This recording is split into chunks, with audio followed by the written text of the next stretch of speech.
Հարցն եմ ուզում տալ, թե ինչու զեկույցը չի ներկայացնում Արարատ Միրզոյանը, որովհետև այս նույն դահլիճում ընդամենը կես ժամ առաջ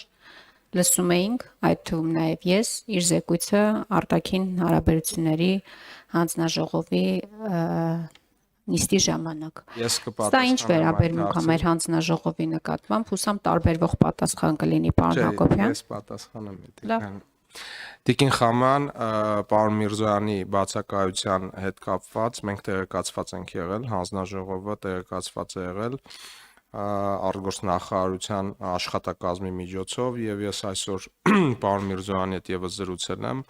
եւ հավաստիացել եմ, որ աշխատանքային ծանրաբեռնվածությունից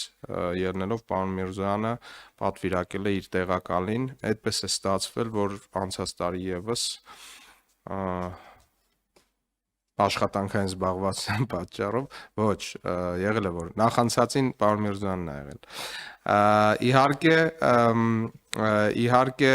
հարց է, որը իրավունք ունի գոյություն ունենալ, բայց նաև պատասխան է, որը իրավունք ունի հնչել եւ հենց քիչ առաջ պարոն Միրզոյանին նաև հանդիպեցի ազգային ժողովում եւ նա շտապում էր պաշտոնական հանդիպմանը, այդ իսկ պատճառով զեկույցը ներկայացրեց պարոն Սաֆյանը։ Պարոն Հակոբյան, արձանագրենք, որ պարոն Միրզոյանի աշխատանքային ծանրաբեռնվածությունը վերջին 2 տարիներին մշտապես համընկնում է մեր հանձնաժողովի նիստի հետ։ Շնորհակալ եմ։ Դե փաստացի դուք իրավացի եք, բայց նաև մենք պետք է հարգենք մեր գործընկերների կառավարության անդամների